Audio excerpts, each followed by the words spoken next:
Mark, Music Man Vargas. I am from originally Chicago, Illinois, and now I am living in Indianapolis, Indiana with my family.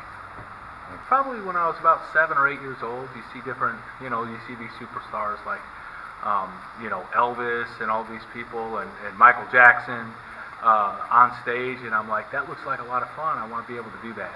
And it took me a few years to be able to figure out exactly what I wanted to do in the entertainment industry as far as music. When I went to school, originally I started out on tenor sax, which was bigger than I was. Trumpet ended up being the one thing that I really wanted to pursue for a while, and then I went to school for music. Figured out that I had to learn how to sing if I wanted to be any kind of an entertainer, and started taking lessons from a man named James Hayes Parks, who looked like and sounded like Darth Vader. So when you take lessons from Darth Vader, you kind of learn real quick. So from there, just getting out in front of people and just having fun, getting that crowd interaction, and it's just something that I just fell in love with and just want to continue doing. New recording, that actually happened by chance. I was trying to get myself out there a little more, and a gentleman by the name of Glenn Kolotkin, Grammy Award-winning engineer, won Record of the Year with Santana, contacted me and said, hey, can you send me some of your stuff? And I sent him a couple of songs, and he says, I've got to record you. And I was kind of taken back and in shock, to be honest with you, somebody of that caliber who wanted to record my music.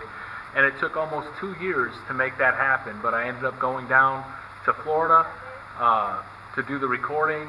Got an eclectic sound. I purposely wanted to have something that was not what everybody kind of hears all the time, but more importantly, I didn't want to be pigeonholed. There's probably 5 different genres on this recording, and I'm very, very proud of it. Oh, performing live, absolutely, because of the crowd interaction. You can only get so much from a recording. When you go live, you can actually interact with the audience, but more importantly, you can actually see what works and what doesn't work. I just enjoy that interaction. I enjoy the heckling as much as I enjoy the crowd just loving everything that I do, because regardless, they're involved in the show and it's making people smile. So I actually was in 2 movies. One was Phoenix Falling, and the other one was Firebase 9, both through Galaxy Entertainment. The director kind of found me through my music, actually. His name was Eric Stratton. And he found me because I had done a contest with Don Reed Productions, actually, with a song that I had written, which got me a chance to perform that music on the Grand Ole Opry stage, and he heard it, liked what he saw, and thought that I had, I guess, an acting career. I'd never acted before in my life, so it was a new experience for me, but I had a lot of fun doing it, and I'm hoping to be able to do something else in the future. Well, I would love to win a Grammy. I think that's everybody's dream, is to win a Grammy. But even just to be nominated, I think I would be ecstatic, because that would absolutely put me on the map. But more importantly, for me, I just love entertaining people. My thing is, if I could just do that 300 days a year, I would be happy. It's not necessarily about the money. It's about just enjoying what I do and entertaining people. Having somebody leave with a smile because of what you've done. That it's a passion. It's a love of mine, and I'm hoping that people can relate to each song.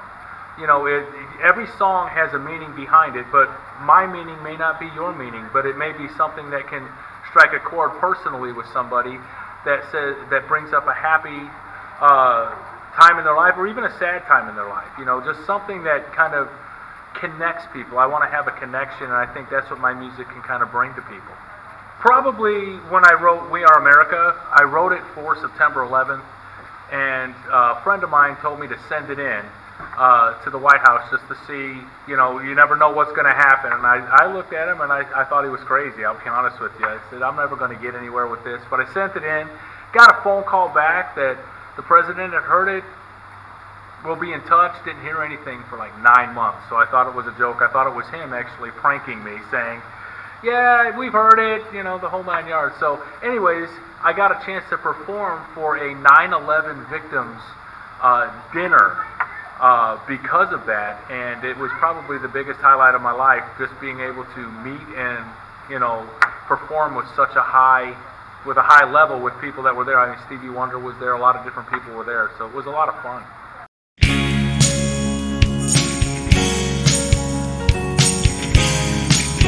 We are America, red, white, and blue, it stands for freedom and the American dream. We are America, land of the free and the home of you and me. We are America.